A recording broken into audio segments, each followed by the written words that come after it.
한 주간의 경제 이슈를 풀어보는 경제 대기권, 오늘도 박대기 기자가 대기하고 있습니다.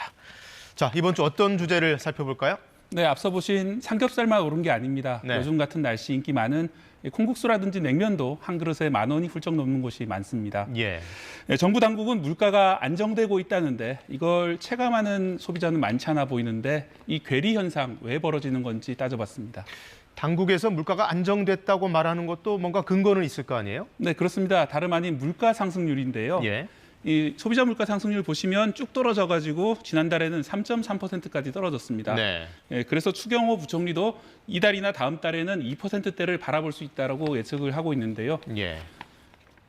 자, 이렇게 수치로만 보면 이렇습니다만 현장에서 체감하는 물가는 여전히 높잖아요. 이 괴리, 이거 어떻게 설명을 해야 될까요? 네, 한마디로 말씀드리자면 착시 효과가 나타나고 있는 겁니다. 예. 물가 상승률은 1년 전과 지금의 물가를 비교하는 것인데요. 네. 하지만 1년 전에는 우크라이나 전쟁 때문에 국제 유가나 곡물 가격이 폭등했던 상황이었습니다. 예.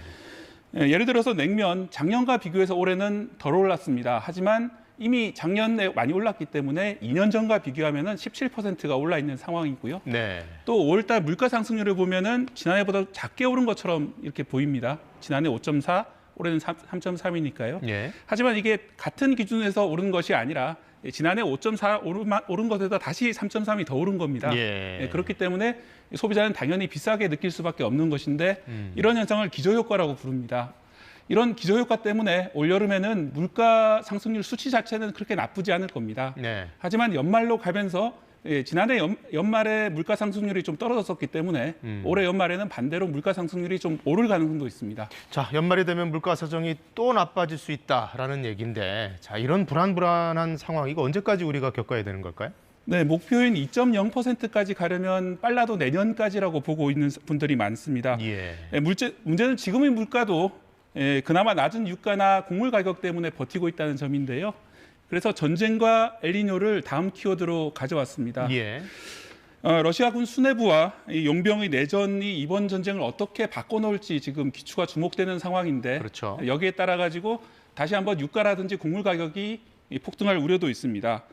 여기에 기후 재난 때문에 전 세계가 가뭄과 이상 고온에 시달리고 있는 것도 문제입니다. 네. 미국 캔사스에서는 이 가뭄 때문에 밀수확량이 60년 만에 최저를 기록할 전망이고요. 게다가 우리나라에서는 전기요금이라든지 가스비가 그동안의 누적 적자를 해결할 정도로 못 올렸기 때문에 이것도 불안 요인입니다. 자, 전기요금은 특히 요즘 같은 여름철에 이제 냉방기기를 많이 쓰기 때문에 큰 부담이 되는데, 이거 좀 각 집에서 줄일 만한 그런 방법은 없을까요? 네, 잘 찾아보면 있는데요. 에너지 캐시백이라는 제도가 있습니다. 예. 전 국민 현금 지급이다. 이렇게 제가 키워드를 가져왔는데요. 네.